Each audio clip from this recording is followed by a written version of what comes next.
ya mbali ndi pano pamene a Southern Region Water Board azitengapo madzi kutenga madzi amene ndikuwakonza bwinobwino akuti Southern Region Water Board Water Purification Center malo ake ndendano pamene azikonza madzi acha bwinobwino ncholinga chokuti azithanso kumagwiritsa ntchito zina pongonjezera kuti madzi amenewa azikhalanso akupita kuma kafikira anthu osiyanasiyana pogwiritsa ntchito madzi. Ndiye panopa ndili ndi mmodzi mwa ndifuna ndichezeko ndi mmodzi mwa ofarisa nkhani za bungwe la Southern Region Water Board. Iwowa ndi amenewa ndi Rita Makwangwala. Malipa kisachi bwibwi. Mukusowa ndamawiwa walani. Bebani. Yes, ndenda fotokozani malo ano ndofunikira motani. Ifeyo ngala Southern Region Water Board timapereka madzi ku chigawo chino chakumwera kuphatikiza sosodera kuno la ku Chikwawa. Komano monga mukudziwira chiwenge chathu chikukula komanso dera kunoko kulibe madzi. Komanso njolinga cha boma kuonetsetsa kuti anthu akhale ndi mwayi othekera kukhala ndi madzi aukhondo. Ndiye kubwera kwa program ya Shire Valley Transformation ifeso takhala ngati tapindulako nawo. Chifukwa madzi amene akubwera kumeneko ifeso atipatsa nawo madzi oti tithe kumanga treatment plant pano pamene tili pano kuti madziwo asatha kutumikira dera la ku Chikwawa limene tafika pano. Ndiye madzi akachokera ku Shire azifika pano kudusa mukanalo imene. Azibwera mukanalo menemo ife tidzita pano mukanalo menemo tikhala ndi malo athu amene timati treatment plant imene tidzikonzera no madzi aja imene timapangira mtawuni muja tikakonza madzi timagawa no kuti anthu adzimwe. Ndi apa tumangidwa pa chani. Panopo apa monga mbali ya uyu ndi nyumba zimene azikhala anthu amene akugwira ntchito kuno kumusiku ndi kumene tamange treatment plant yathu. Ndithu. Chabwino. Ayi ndathokoza. Ndiye imene ikhala njira imodzi yoonesa kuti inu mukuthandizanso boma kuno madzi kuti anthu azipeza madzi. Malo moti mina madzi azongochoka ku Shire kumapita anthu mangangothirira chabe. Ifeyonso ndi njira imodzi yothandizira kuchokera ku project imene ya Shire Valley Transformation kuti apart from irrigation ithandizanso anthu adera kunoko kuti akhale ndi madzi aukhondo. Ndathokoza kwambiri. Zikomo kwambiri. Mayi Rita Makwangwala. Zikomo kwambiri. Zikomo. Amenewa ndi ofarisa nkhani za bungwe limeneli la Southern Region Water Board, Mayi Rita Makwangwala amene amatifotokozera za malo amenewa. Pakadali pano kuno ndithu kuli anthu osiyanasiyana akuluakulu osiyanasiyana amene afika kuno kuzalandira mtsogoleri wa dziko lino, ndipo posachedwa apa a president akhala akufika malo ano. Galimoto zawo zikufika pano. Ndiye posachedwa apa akhala akufika. Ndikuona kuti kuli akuluakulu osiyanasiyana amene ali malo ano. Ndikuona a district commissioner amene wandithu ndi a DC boma lino ali pamenepo, komanso sa DC okhawo nkuona kuti pali mafumu komanso mkulu amene amayang'anira Shire Valley Transformation program nawonso ali pamenepa. Tikuona ali pamenepo, komanso tikuona pali mfumu akuno kunoko ndithu tikuona ta mfumu ali pamenepo, komanso tikuona ndithu akuluakulu ena osiyanasiyana amene ali pamenepa kuti alandire mtsogoleri wa dziko lino. Komanso ndikuonapo pali nduna ndithu nduna za boma pamenepo. Ndaonapo Ibrahim Atola ali pamenepo, ndaonapo komanso ndaonapo ndithu ena mwa akuluakulu amenewa. Ndiye posted apa a president a dziko lino akhala akutsika galimoto imeneyi kufika kuno kusonyeza kuti posted apa ayamba kugwira ntchito imene abwerera kuno kuti aone makamaka za ntchito imeneyi ya Shire Valley Transformation Program imene akuti Chikwawa Surface Water Supply Project. Imeneyi ndithu ndi Chikwawa Surface Water Supply Project chizungu chake, kusonyeza kuti madzi akhala mawatenga amene tamvera kufotokoza kwa Mayi Rita Makwangwala kuti madzi amene wazatenga mu Shire ndi kumabweretsa kumene kuti azigwira ntchito. Ndi apa tikuona kuti mayi wa fuko lino Madam Monica Chakwera komanso president wa dziko lino kutsika galimoto imeneyi nkufika kuti awalandire kuti afotokozere makamaka zambiri zokhudza ntchito imene izigwirika kuno, imene padakali patina kuti yamba kale kugwirika yokhudza madzi. Ndiye tikuona pali kutsogoloko kuli screen kamene kuti pamene pali ngati kanema amene azionetsa zinthu zosiyanasiyana zimene zikuchitika kumeneko. Ndiye tikuona amene awalandira ndi nduna ya zamadzi iwowa ndi honorable Mia ndi amene ali pamenepa ndi posachedwapa akhala akuwafotokozera amene akuyankhula pansipa ndi Duncan Chimbamba amene ndi wamkulu wa Southern Region Water Board ndiye tikhala tikumva ndithu kuti kodi akuti mutani. So shortly we'll be hearing a briefing from him. Thereafter, she went over all to our presentation. Thank you. So the board chairperson of the Southern Regional Board will be making a statement shortly.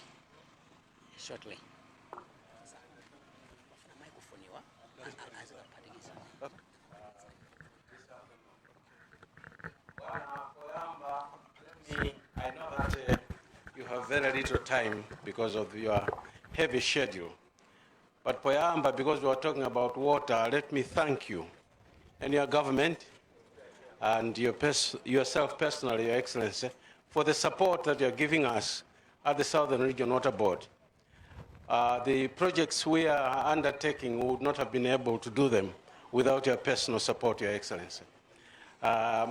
Before I brief you about this particular one, I must thank you, Your Excellency, for the Makanjira project, which we talked about in August, October last year. Yeah. It has now started, Your Excellency. And it is our hope that if funding continues to flow normally, by December, January, you should be able to inaugurate that project, Your Excellency. We're also trying, Your Excellency, to start another project at Zalewa, which is long overdue. Shire passes through there and there's no drinking water for people there. It doesn't make sense. So we would like to proceed on that project. But coming to this particular project, Your Excellency, this is the project under the Shire Valley Transformation Program. Currently, Your Excellency, we have 3 boreholes that were sunk at Chikwawa Boma, which produces about 1.2 million liters a day for the people around the Boma. It's not adequate because the demand is around 1.9 million liters a day. So what we are producing now is not adequate. But in addition, it is salty water. So it's not the best water. The coming in of this particular project, Your Excellency, therefore resolves 2 problems immediately. One, we'll be able to produce 3,300,000 liters of water every day from this particular project, meaning that we will now have a capacity of about 4.5 million liters a day, including the one that we have now at the Boma. And it is our hope, Your Excellency, that we'll be able to supply the people around Chikwawa Boma because we will have excess supply. So we hope to supply people around Kasintula, around here in Tumba, Fombe, and several other places. We're also praying, Your Excellency, that we may have resources to be able to supply people at Tabwa, because this is one area, and Tabwa is a busy area. So it is our plan that the excess water that we'll have from this project, we'll be able to take it to Tabwa. Your Excellency, I just wanted to give you the overview, but show specifics, technical specifics of the project. May I hand you over to our engineer, Engineer Dias, through the presentation here, Your Excellency. Thank you so much, sir.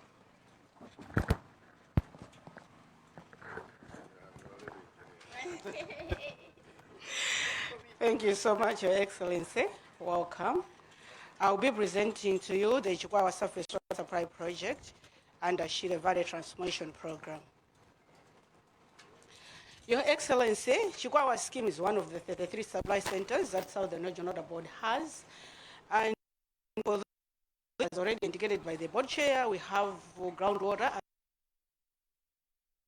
three modernized boreholes, Your Excellency, and we have an elevated tank which has got a capacity of 210,000 liters. But Your Excellency, the current production, we are looking at 1.2 million liters per day with the current demand of 1.8 liters, Your Excellency. With that, Your Excellency, we are able to supply 28,000 people within the Boma, but we are looking at almost 70% of the population that is being served, meaning that the current system that we have is inadequate to meet the demand. As already alluded by the board chairperson, the main challenges that we are facing in this system, Your Excellency, we are unable to meet the demand, but also we have high quantity of dissolved salts. The water is saline, so it's a challenge for people to drink this water. Your Excellency, here to address the challenges that we have indicated. Because for this project, Your Excellency, we are going to use water from irrigation canal, which is surface water, and this is fresh water. So the issue of dissolved salts, Your Excellency, will be resolved. This project, Your Excellency, we have an inter-added canal, but also we are looking at the pumping main, which is 250 millimeter diameter. And Your Excellency, here we are, we'll be constructing a conventional water treatment plant. Water treatment plant, Your Excellency, will have the capacity of 3.3 million liters per day, which means we'll be able now to meet the demand that we showed you that there is that gap. Your Excellency, we are also going to have an elevated tank with the 500,000 liters capacity and a distribution network of 5.1 kilometers long. We have contractors on site, Your Excellency, Sino-Hydro Corporation Limited, and they have this supervising KRCC with their joint venture partners. The total project cost, Your Excellency, we are looking at 6.5 million US dollars. And this project has been scheduled to be completed by May 2025. Your Excellency, that's just the layout plan where we are. We have a mixing chamber at the entry, then the flocculators, clarifiers, the sedimentation tanks, and the filtration, Your Excellency. And we have a pumping station which will be pumping water into the service reservoir, and from the service reservoir, water will be gravitating to customers. It's a dimensional pictorial of what I've presented. Your Excellency, this project is aimed at, it is going to improve water supply to Chikwawa Boma, but also we are looking at areas like Kasintula, Masei and Tumba, Fombe, Kasisi and Lauji. These areas are not currently covered. So with this project, we'll be able to reach out to more people. Your Excellency, we are looking at a population of 43,000 that will benefit from this system. And we are, as I already indicated, that water in Chikwawa is saline. With the fresh water, Your Excellency, the water quality is going to improve because people are not going to have fresh water. But also improve sanitation because now people have adequate water 24/7 in their homes. Your Excellency, not only that, people are being employed during and even after construction of this project. Thank you, Your Excellency. Well, thank you. Yeah. So are we right on track? Are we on track? Yeah, we are, Your Excellency. We are, sure. Thank you. We expect to finish by May. May. Yeah. Yeah. Dr. Rosa. Thank you so much, Your Excellency.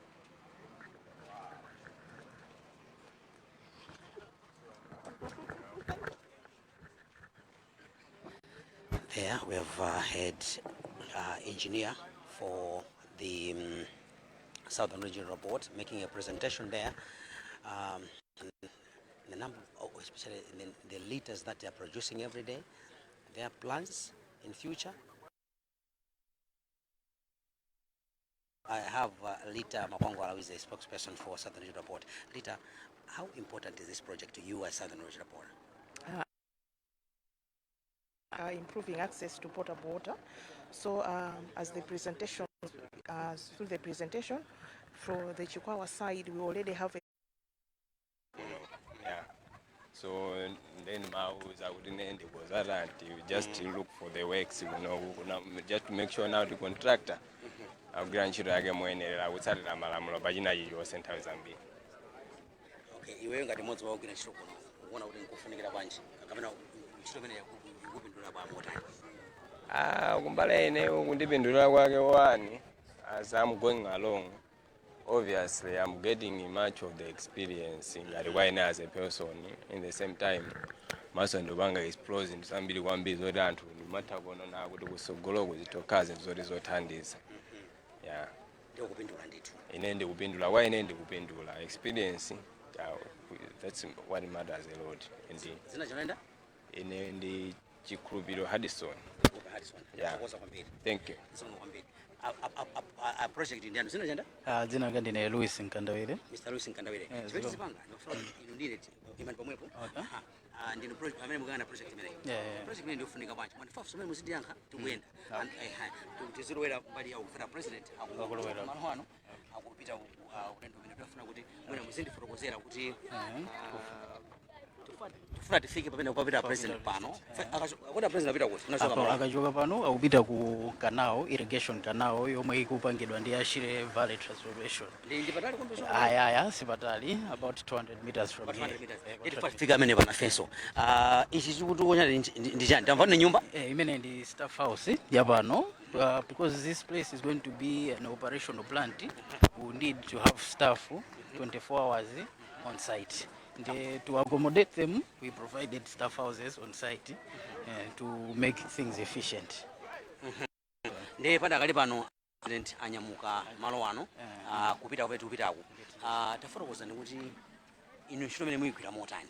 Okay, ntchito imeneyi plan yake ndi kuti igwiridwa from starting from today we tinamba mu July ntchito finish in May, about 12 May. It will be worked in phases. As of now, we are doing the staff houses. We are waiting to sort out technical issues. But this week, we are supposed to start my excavations of the main structures, which is the treatment works. The water treatment works, capacity roughly about 3 million liters per day. That is, it's projected for 2045, chaka cha 2045. Meaning demand yomwe kwenekera kuzapanga satisfy plant imene ndi achaka cha 2045. Ndikuti anthu akunoka ku Chikwawa kunoko they'll have enough water for the next 15 years that is coming in the future. Mwati madzi amene muzachosa amenepa akhachuluka bwanji kuno ku Chikwawa? Madzi amenewa akhala ochuluka kwa 3,300,000 liters per day, or say 3,300 cubic meters per day. That's the maximum capacity of our treatment plant. So meneyo kunoko kukhala tanki ya 500 cubic meters, which is 500,000 liters. Madzi amenewo azipita ku Chikwawa town, komwe azika kuliso tanki ina ya 210,000 liters. Imeneyo azikapanga feed imeneyo plus kuli distribution yomwe anthu azikatha kukwanisa kupanga distribute madzi kwa madzi. Zimenezi zikutanthauza chani kwa anthu okhala kuno ku Chikwawa? Mubwerecha kuno tikuona kuti president takumayenda tiziyenda chabwe. Historically ku Chikwawa kunoko we provide water as Southern Region Water Board, but it's groundwater. Because of the rock formations here, groundwater yake imapezeka kuti it's saline. The quality, the quantity is very low ku Chikwawa. This project means water quality, water quantity ipanga more than double. Ndikuti madzi akhala pena paliponse will be able to supply ndikuyikaso distribution kwamwetsa anthu madzi okwanira. Kuwasintha miyoyo yawo, kusintha sanitation situation yapa Chikwawa pano ndi zina zonse ngati zimenezo. Tikumva kuti madzi amene wafikanso kuthabwa, ndinamva amene amayankhula a board chairperson aja ampinga njira.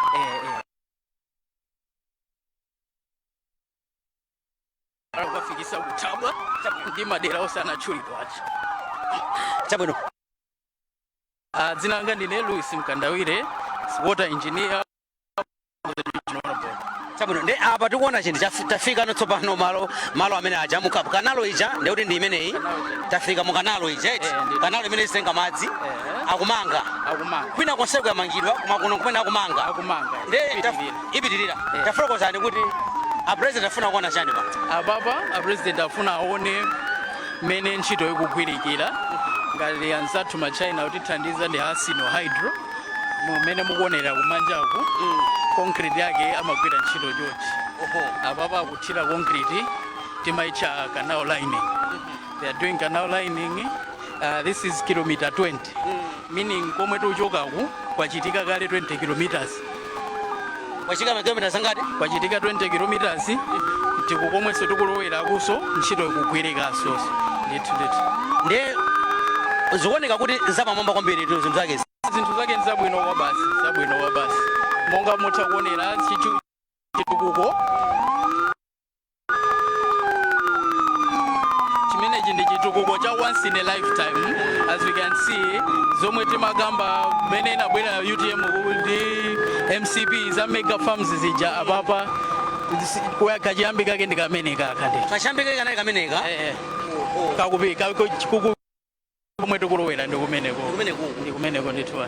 Chabwino nde ineyo ngati akusautha ndi chinota port amalawi akuno kuchikwawa mwatsindikiza zotani za ntchito imene yamadzi kuti kuno anthu madzi amwa ndithu ine chomwe ndingatsimikize kuti yesesa by 2025 May kuzakhale kuti kuli fresh clean water ku Chikwawa and mavuto onse akhala kudandaula azakhale kutati ndithu. Zina licha ndi Louis Mkandawire. Mr. Louis Mkandawire. Yes. Thokoza kwambiri. Mufune zabwino zonse ndithu ntchito yabwino imene mugwira. Ziko kwambiri. Amene wandithu ndi Louis Mkandawire amene ndi project manager amene akuyang'ana ntchito yonseyi ndi amene patakati pana president afika malo ano ndipo iwowa mmene ntchito imene ikugwirikira ndi akuwafotokozera kuti kodi ntchito imeneyi kuno ikumayenda bwanji ikugwirika motani. Ndi pamenepo akuwapanga brief kapena akuwafotokozera ndithu za ntchito imeneyi kuno. Ndi timafuna amene tapereka microphone iwa kuti imve kuti afotokozera zotani zokhudza ntchito.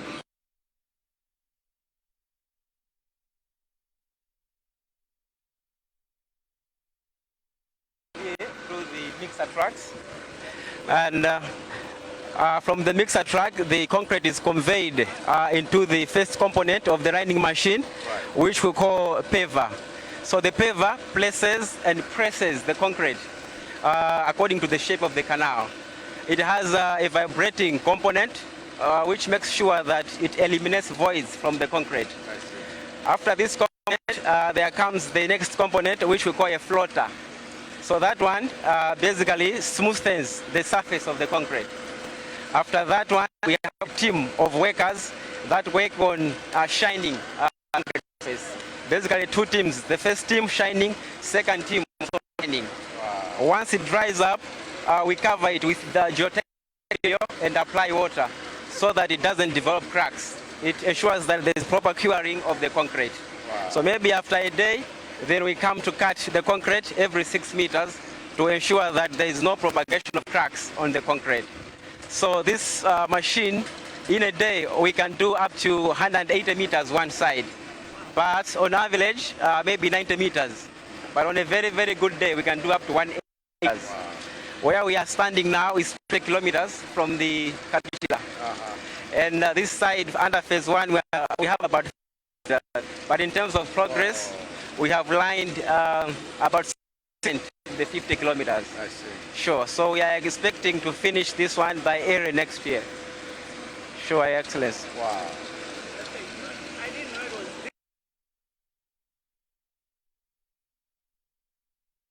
So, and this project has employed over 1,300 people.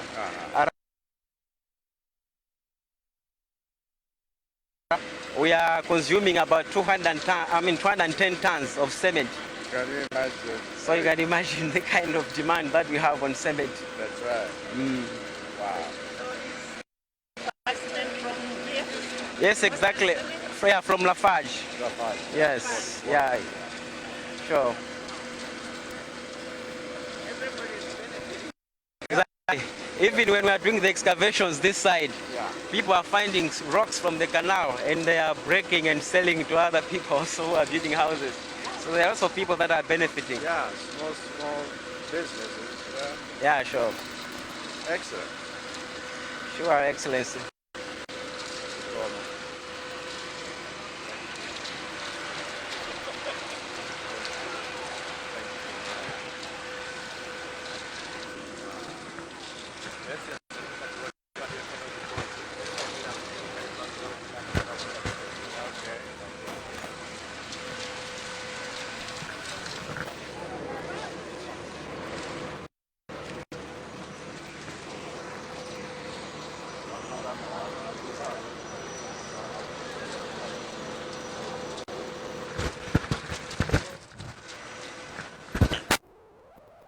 Amenepo ndithu tamva mmodzi mwa akuluakulu amene amagwira ntchito kuyang'anira ntchito imeneyi akuwafotokozera a president za malo ano kuti chikuchitika pano nchani pomanga kanalo imeneyi ndi amawafotokozera mmene amasakanizira zinthu pamenepa kuti si mmene timapangira ndi manja iyayi koma izi nzamakono kwambiri amene akusakaniza pamenepa. Ine ndi Blessings Kanachi padakali pano a president akunyamuka malo ano kuti apite malo ena ndikufuna kuti adakali pano pamene watu